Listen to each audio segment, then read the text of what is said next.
Okay, you now have everything you need. We've seen the camp reports and the important preseason usage. It's now clear who the valuable fantasy running backs are, but some of these dudes are being taken far too late. So let's discuss the top 10 must-have running backs for 2023. And we'll begin with Ty Chandler, the Minnesota Vikings running back, who's their clear-cut RB2 at least. And we could take a look at his usage in the preseason games. In the first game, he ended up playing 22 of 29 snaps with the starters and Alexander Mattison resting. This is great usage. And it only gets better in the second preseason game where he sees 36 of 41 snaps. He looks explosive in both of these games and he's taking a command of the RB2 load. And now overall in the preseason, he's been great. As you can see right here above my head, he's the number 2 graded rusher out of any running back who saw at least 20 touches in the first 2 games. And he was the 7th graded running back in terms of receiving usage and productivity as a pass catcher. Now Chandler has all the tools to do more than just be Alexander Mattison's backup. Because as you can see from the player profile workout metrics, he has elite speed, one of the fastest 40-yard dashes of all time in the 4.3s. And if you scroll down a little bit, his production in college, especially his last year as a starter at UNC, he averaged nearly 6 yards per carry, well above average. Look, he has a real shot to take work from Alexander Mattison. Mattison was last in explosive run rate last year and ranks outside the top 50 running backs in yards per touch since 2020. So your takeaway here is that the number 10 must-have running back in Ty Chandler is worth a pick, especially because of where he goes. He goes outside the top 230 players, meaning you just got to spend your last round pick on him. So we'll go from a younger second-year player now to a veteran for our number 9 must-have player. And that fella is Alvin Kamara, who, look, he took the field in the preseason. We got to actually see him out there. Now, he will be suspended for the first 3 games, but he could still see usage in the preseason, and he did that. He saw 10 of a possible 12 snaps with the first-team offense and Derek Carr out there. That's 83% of the snaps, and he earned 5 of the 6 running back touches, but the best part, he stayed on the field in a goal line situation. Now, this is encouraging because the Lions signed Jamal Williams this offseason, who was great in the red zone and around the goal line last year, a 212-pound back. A lot of people thought he would get these situations. But it was Alvin Kamara, who, believe it or not, is actually a bigger running back than Jamal Williams the last time they weighed in. Jamal Williams, 212 pounds, Alvin Kamara, 214 pounds. Now, in that first game, Kendre Miller was injured, and he played in the second preseason game. He made some plays, a nice diving catch down the sideline, had a couple of carries, didn't do too much with them, but he looked okay. But Miller, at least for this year, isn't a threat because Alvin Kamara is due a lot of money. Because look at this right here. Alvin Kamara, he has an out after this year, which means he can potentially be cut. Then Kendre Miller maybe takes over. But look at this. He's due $8 million against the cap this year. And in terms of yearly cash, almost $11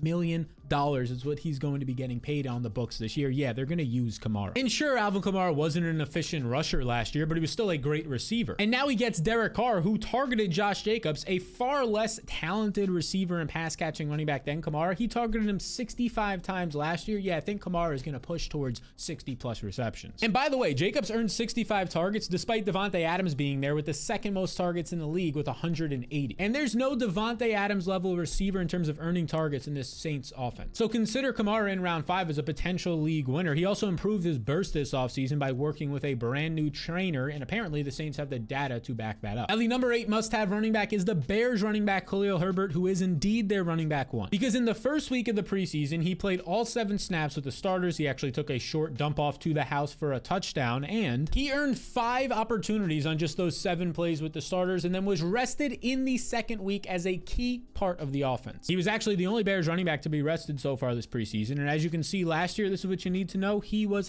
highly efficient and productive. He was top 10 in yards per touch, top 5 in yards per carry. And this is exactly why the Bears didn't re-sign David Montgomery, give him about $6 million per year, because they believe in Herbert. In 5 games without Montgomery, Herbert averages 13 points on 21 touches. And 21 touches is an elite workload and shows how much they trust Herbert yet again. Now, Khalil will have competition this year. There's a 4th-round rookie out of Texas in Roschon Johnson. He's having a nice camp. He's been a solid pass protector. He'll probably be involved. That's the biggest threat, that he earns 3rd down snaps as a pass catcher and protector. Now, Roschon hasn't done that yet in the preseason, so it's still a big if. But even if he does, look, Khalil Herbert's going like round 8 or 9 of drafts. That should be baked into his price that another running back will be involved. And then there's the veteran Deonta Foreman, who was not efficient at all last year. He's currently the running back 3 on this depth chart. Maybe even a chance he gets cut because they don't owe him a lot of money, just about $1 million guaranteed. So go ahead and target Herbert in those middle to later rounds of your draft. And if you're finding this helpful, make sure you hit the subscribe button so so you get all the content we drop throughout the year to help you win your league. Now, the number 7 must-have running back is Samaje Perine, because there's a lot to be encouraged by what we've seen in the preseason so far. In week 1 of the preseason, Javonte Williams did not play, and Perine played 20 snaps. All 20 snaps, as you can see right here, the team total. This was fantastic to see. He earned an opportunity of 7 of those 20 offensive plays, nearly 40% of them very strong usage. Then in week 2, we saw Javonte Williams make his return from the field well ahead of schedule. He sees 13 snaps, Perine 11, so they basically split the backfield here. Javonte was more involved as a receiver, but it was a split backfield in Javonte's first game back. Now, some people might say, oh no, Javonte's back, that's bad news for Perine, but here's why it's encouraging. Every running back that's come off of a multi-ligament injury like Javonte, his LCL, his ACL, and also his PLC, has re-injured a lower part of their body, an ankle, a hamstring, the next year. But even if Javonte doesn't miss a ton of time, it's still likely to be a split backfield because his burst and lateral movement are still affected from this injury. And Perine, when he's given opportunities, can be a legit running back. He was better than Joe Mixon in Cincinnati last year when he got to start. Perine averaged 23.7 points and over 100 total yards per game in 3 starts last year. The dude is a strong pass catcher and hasn't fumbled since 2017. His coaches trust him. So when you're looking for an elite handcuff running back in the later rounds of your draft who also has insane standalone upside, yeah, target Samaje Perine. He goes as the 105th overall player. And also consider our number 6 must-have running back, the second-year player Rachaad White in Tampa Bay, whose stock is rising this preseason. And it's not because he's done anything. It's actually the opposite. He's done nothing. He's rested as a key piece of the offense through the first 2 preseason games. And the other people who have rested include a short list of names like Chris Godwin and Mike Evans. And based on being rested, it appears he's locked up this role, but also there's no clear-cut running back 2. And if you have no running back 2, it means, yeah, there's a competition. None of these guys are standing out. I mean, Chase Edmonds might earn some third down work. Keyshawn Vaughn continues to be inefficient and not much of a threat in his preseason usage. And then there's undrafted rookie Sean Tucker, who was undrafted because of medicals. A lot of dynasty people might be excited because he's seeing some usage in the preseason, but this is to be expected. He has a better chance probably to not actually make the roster as a 3rd or 4th option. So White has a real chance to be a league winner in round 6 because he has the running back cheat codes. He has the size to be a red zone running back, especially compared to his competition, and he's an elite pass catcher. Look, last year he was 12th in running back targets. He was actually top 10 in receptions, and out of these 58 targets, he caught 90% of them, the 2nd best catch rate amongst running backs last year. And now he gets Baker Mayfield as his quarterback, who targeted running backs last year at the 2nd highest rate in the league. And in his last full season as a workhorse running back, he was productive. Look at this. Last year of college, 1,000 rushing yards, over 400 receiving yards, nearly 1,500 total yards, 16 touchdowns, and 43 receptions. And he also did it as a younger player in his first year of college, who has a lot of experience as a workhorse. He put up over 1,200 yards, over 200 receiving yards, nearly 1,500 yards again before he transferred to Arizona State. And the new Bucs offensive coordinator really likes what he's seeing out of Rachaad White. He stated multiple times he's going to be a big part of this passing game. All right, so now let's move into the top 5 must-have running backs for 2023. And we begin with our number 5 must-have running back, and that is going to be Jalen Warren, who has made a statement this preseason. Warren has been the number 2 graded rusher through the preseason. And where does this compare to his teammate Najee Harris? Well, while Warren ranks number 2, Najee Harris continues to be inefficient even in the preseason, ranking 108. Now let's dive more into this. Here's what Warren has done with the first team offense in the preseason so far. In the first preseason game, he played 6 of the possible 10 snaps with the starters. That's 60%. Yes, a small sample, but the key thing here was he played more snaps with the starters than Najee Harris, who only got 4. And then in the second week of the preseason, there was 7 starter snaps. Najee Harris played 5 and Warren played 2. So you might say, oh, he only played 2 of the snaps. He's a clear backup. No, he took his second snap, his second touch of the game, for a 62-yard touchdown. He would have stayed in more on that drive and saw more touches on that drive, but he didn't need them because he had a 62-yard touchdown. So he's picking up right where he left off last year. Warren was the most efficient running back for the Steelers in 2022. He averaged 5.6 yards per touch last year, which was 11th amongst all running backs, and 40% more yards per touch than his teammate Najee Harris. Warren has solid size and speed, and he's shown in the past he can be productive when he's actually given a workload. In his final year of college, he ended up putting up over 1,200 rushing yards, over 200 receiving, so like 1,400 plus yards and 11 touchdowns. Also caught a nice 25 balls. So Warren's standing out in camp, and now Najee Harris enters his 3rd year in the league, which is right around when that first round capital from 2021 starts to wear off. So target Warren, who is going to start rising up your friends' draft boards after he scored a 60-plus yard touchdown in the preseason, unfortunately, but you'll still be able to get him in like round 12 or 13 of your leagues. Now let's move to the number 4 must-have RB. And this is the Dallas Cowboys running back Tony Pollard, who might be the best running back pick in the entire draft. You have to spend a 2nd-round pick on him, but he is a 1st-round talent. Pollard has the Cowboys running back job locked up. He's been rested with the starters as a key piece of the offense through the preseason. And like Rachaad White, when we talked about earlier, the Bucs not having any clear-cut RB2, it's even worse when you look at Dallas. Right now they have Malik Davis, who's expected to probably be cut. Ronald Jones, who's a suspended for the first couple of games of the year. Then there's Deuce Vaughn, who's having a nice camp in preseason, but we've never seen a guy this small, 179 pounds at the running back position, earn a lot of touches. And then believe it or not, Rico Dottle, who's been on this roster, had some preseason nice success in the past, is actually in line for the RB2 role, but he only has 7 career regular season touches. And it helps Pollard's stock even more knowing that Dalvin Cook and Ezekiel Elliott have already signed elsewhere. And even if a remaining veteran free agent signs like Kareem Hunt or Leonard Fournette to Dallas by the time you're watching this, they're not as talented as Zeke or Cook, so I wouldn't be as concerned. So now Pollard is the clear-cut running back one in this offense, and last year he earned 5.9 yards per touch, and now he's in line to earn even more touches this year. Pollard earned 1,400 yards and 12 touchdowns last year, despite just playing 50% of the snaps. And imagine what he'll do this year when he sees 60 to 70% plus of the snaps. And when Pollard sees close to 60% of the snaps, he averages over 22 fantasy points, which is Christian McCaffrey type fantasy production. So in round 2 of your drafts, you get this first round talent and productive running back in Tony Pollard. So he's extremely valuable, and so is this next asset. And that would be the 2023 fantasy blueprint that thousands of you have actually already acquired because you want to win your fantasy league. But if you haven't, check this out. Plain and simple, the blueprint has all the tools and analysis you need to win your league, like our top 255 rankings. Jalen Warren, we talked about him. He's my 113th player. I'm 46 spots ahead of the market, showing how much of a value he is, 4 to 5 rounds ahead of the market. And to get access to the blueprint, it's extremely simple. You just click the link in the description below or scan that QR code on the screen and follow the 2 simple steps. Those 2 simple steps are right here, but if you look at this part, it's only $5 for the entire year. And if you don't win your fantasy league, well, I'll just refund that $5. This is risk-free. And like I said, the entire year. So even if you're already drafted, you will get tools for week 1 through 17, waivers, rankings, everything you need. So to join the thousands of people already using the blueprint, just click the link below or scan that QR code and follow those 2 steps. And to start off the top 3 must-have running backs, we go to number 3, Jahmyr Gibbs of the Detroit Lions. Gibbs' preseason usage has been encouraging for this rookie. He played in the first preseason game with the starters for that game, the first unit, some first unit offensive linemen and other players. He played all 18 snaps, 100% of the snaps. And he earned a target or carry on 39% of the plays and took his 1 target for 18 yards. And then in week 2, Jahmyr Gibbs didn't play because he was rested as a key starter. That is a great trend. Now the rookie is set up for major success this season. The Lions running backs led the NFL in opportunities last year. And you need to know this, but in college, across 2 different teams before transferring to Alabama, all 3 of his college years, he earned at least a 10% target share, 11, nearly 14, and 13%.